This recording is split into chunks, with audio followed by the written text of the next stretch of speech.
Hello friends.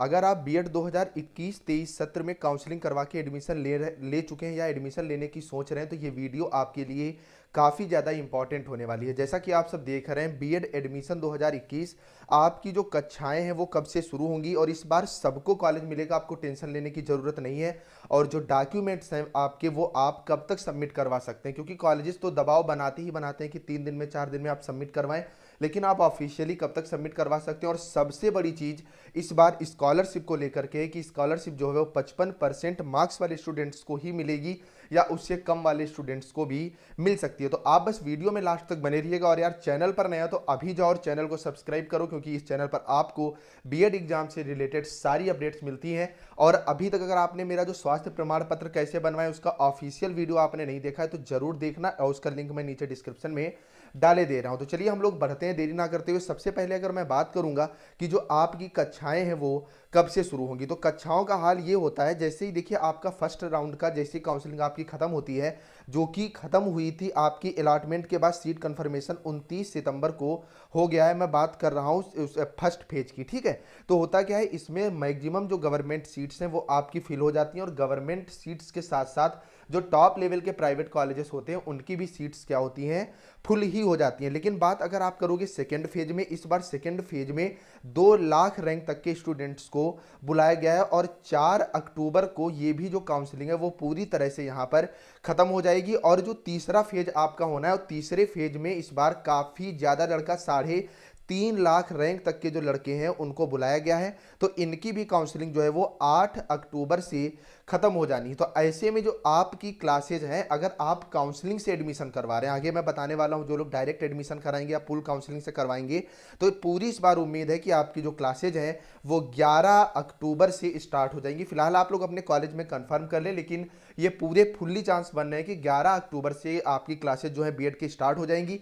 बात रही pool counselling और डायरेक्ट काउंसलिंग के स्टूडेंट्स की, तो ये लोग अपना एडमिशन करवाएंगे, और जैसे ही इनका एडमिशन होता है वैसे भी इनको भी क्लास जो है वो अटेंड करनी पड़ेगी। मतलब इनकी जो क्लासेज हैं वो एडमिशन के साथ साथ स्टार्ट हो जाएंगी, क्योंकि क्लासेज में काफ़ी ज़्यादा डिले नहीं करता, क्योंकि आगामी चीज़ों को देखते हुए, क्योंकि बीएड सेकेंड ईयर की जो क्लासेज हैं वो यूनिवर्सिटीज़ में कंटिन्यू हो चुकी है, और अब इसमें कोई भी देरी जो है वो नहीं होगी, ठीक है। एक चीज़ और यहाँ पर मैं बता दूँ, अगर आपका यहाँ पर ये मतलब ये होता है, जैसे मान लीजिए आपकी रैंक 1 से 75,000 के बीच में थी, आपने 5 कॉलेज चूज करी, अगर आपको कॉलेज अलॉट नहीं होता है तो जो दूसरा फेज है वो 1 से लेकर के 2 लाख तक है। जो तीसरा फेज है ये आपका 1 से लेकर के 3.5 लाख तक है। मतलब आपको ये नहीं सोचना है कि पहली रैंक में सर मेरा था, अब मेरा इसमें कॉलेज नहीं मिला है तो सेकेंड जो है फेज उसमें मैं काउंसलिंग करवा सकता हूँ या नहीं करवा सकता हूँ।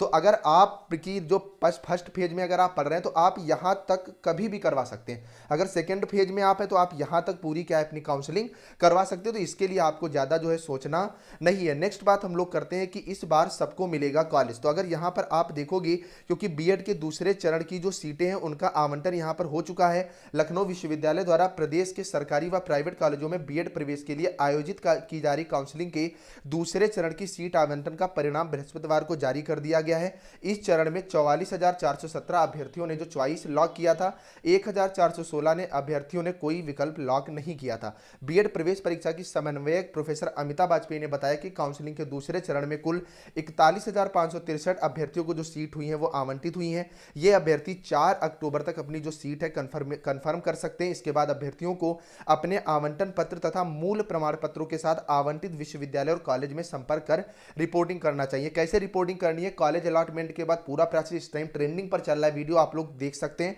उन्होंने बताया कि काउंसलिंग के तीसरे चरण के लिए रजिस्ट्रेशन भी शुरू हो गए हैं। इस राउंड में स्टेट रैंक जिनकी 1 से लेकर के देखिए 3.5 लाख तक, यहां पर चीजें कंफर्म कर दी गई हैं। अभ्यर्थी 3 अक्टूबर तक रजिस्ट्रेशन करा सकते हैं। इस राउंड में पंजीकरण कराने वाले अभ्यर्थी 1 से 4 अक्टूबर तक जो है चॉइस फिलिंग कर सकते हैं। इसका परिणाम 5 अक्टूबर को लखनऊ विश्वविद्यालय की वेबसाइट पर जारी किया जाएगा। जिन अभ्यर्थियों को काउंसलिंग के पहले चरण में सीट आवंटित हुई है और वे सीट कंफर्मेशन शुल्क अब तक जमा नहीं कर पाए, उनके लिए सीट कंफर्मेशन शुल्क जमा करने की तिथि भी 4 अक्टूबर तक बढ़ा दी गई है। ऐसे अभ्यर्थी शुल्क जल्द जमा कर अपना आवंटन पत्र डाउनलोड कर लें, अन्यथा ऐसे अभ्यर्थियों का सीट आवंटन नामांकन निरस्त हो जाएगा और तय समय पर ही मतलब 4 अक्टूबर तक यहाँ पर थोड़ी सुविधा दे दी है कि जो फर्स्ट फेज के स्टूडेंट थे, जो फीस सबमिट नहीं कर पाए थे, सर्वर थोड़ा डाउन था, उनको भी 4 अक्टूबर तक का समय दे दिया गया है। तो आप लोग इसमें देरी बिल्कुल ना करें, अपनी फीस सबमिट करवा दें। अदरवाइज जब आप काउंसलिंग स्टार्ट कराते हो, जो 5,000 रुपए आप सबमिट करवाते हो, ये आपका क्या होगा, चला जाएगा अगर अगले राउंड में आप चीजों को करोगे। तो अब बात कर लेते हैं, फर्स्ट फेज में 75,000 तक के स्टूडेंट्स को बुलाया गया था रैंक तक के, और इसमें लगभग 30,000 के आसपास स्टूडेंट्स ने काउंसलिंग करवाई थी। और दूसरे में 2 लाख रैंक तक के स्टूडेंट्स को बुलाया गया और यहाँ पर लगभग 40-42 हजार स्टूडेंट्स ने काउंसलिंग कराई। मतलब 2 लाख में से 70,000 स्टूडेंट्स ने अभी तक काउंसलिंग करवाई है। नेक्स्ट जो स्टेज आपकी होनी है, जिसमें 3.5 लाख रैंक तक की स्टूडेंट काउंसलिंग करवाएंगे, तो यहाँ पर अगर आप मान के चलिए 60 से 70,000 भी लड़का काउंसलिंग करवा लेता है, तब भी यहाँ पर 3.5 लाख में से 1.5 लाख लड़का ही जो है वो अभी तक कॉलेज अपना चूज कर पाएगा। अब आगे अगर हम लोग बात करेंगे, फिलहाल यहाँ पर लापरवाही यूनिवर्सिटी की भी है कि फाइनल ईयर का रिजल्ट डिक्लेयर नहीं हुआ, इस वजह से इस बार स्टूडेंट्स को क्या कर उठाना पड़ा है, असावधानी का सामना जो है वो करना पड़ रहा है। लेकिन आप ये मान के चलिए कि इस बार जो सीट है वो सबको मिलेगी। इसकी सभी से सबसे बड़ी वजह ये हो गई है कि डीएलएड के भी आवेदन जो है वो लिए गए थे और एडमिशन स्टार्ट थे, तो बहुत सारे स्टूडेंट्स जो डीएलएड की तरफ भी भाग गया है। जो भी एडमिशन हुई है, फिलहाल डीएलएड में एडमिशन कम हुई है क्योंकि बीएड की तरफ ज्यादा स्टूडेंट झुक रहा है, क्योंकि पिछले वर्ष आपका डीएलएड का एडमिशन हुआ ही नहीं था, इस वजह से सारे स्टूडेंट्स ने बीएड में एडमिशन लिया था। तो यहां पर अगर आपकी रैंक जो है 5 लाख तक है, तो आपको यहां पर कॉलेज लेने का मौका जरूर मिलेगा। फिलहाल ऑफिशियली अगर सीटों की यहां पर बात करोगे तो लगभग 3 लाख के आसपास ही है कुल मिलाकर के, लेकिन यहां पर जो स्टूडेंट हैं वो 5 लाख के आसपास ने इस बार एग्जाम दिया, उन्होंने रैंक जो है वो गेन करी थी। नेक्स्ट अब हम लोग बात कर लेते हैं भैया छात्रवृत्ति को लेकर के।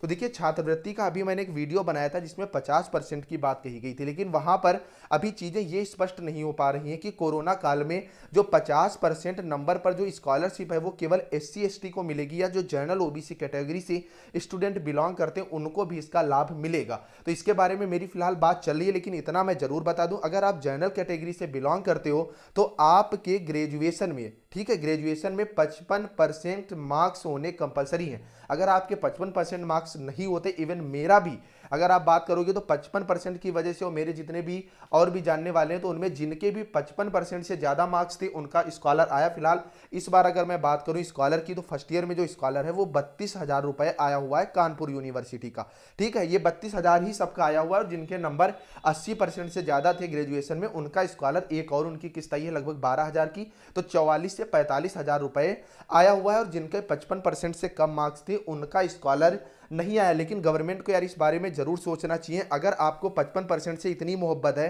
तो आप जो है वो एडमिशन वो क्यों 50% पे करते हो, आपको एडमिशन भी 55% पे करना चाहिए। अगर एक स्टूडेंट एडमिशन लेने के लिए एलिजिबल है 50% पर, तो वो स्कॉलर के लिए एलिजिबल क्यों नहीं है। फिलहाल इसके लिए बहुत सी आपत्तियां भी गई हैं, लेकिन गवर्नमेंट बिल्कुल नहीं अभी तक सोची है। फिलहाल SC ST के साथ साथ अगर जनरल OBC को भी इस बार 50% पर स्कॉलर की बात करी जाए तो यहां पर यह छात्र हित में एक बहुत बड़ा फैसला होगा। फिलहाल जैसी चीजें कंफर्म होती है मैं सबसे पहले आपको बताऊंगा, तो आप लोग अभी चैनल को सब्सक्राइब करो। कोई डाउट है जरूर पूछना, और डिस्क्रिप्शन में कुछ वीडियोज की मैंने लिंक डाली है वो देख लेना। बाकी यार सारी अपडेट्स आपको जब तक आप शिक्षक नहीं बन जाते आपको इस चैनल पर मिलती रहेंगी। चलिए फ्रेंड्स, ऐसे ही प्यार और सपोर्ट बनाए रखिएगा, चैनल को सब्सक्राइब, वीडियो को लाइक करके जाइएगा। Bye bye guys.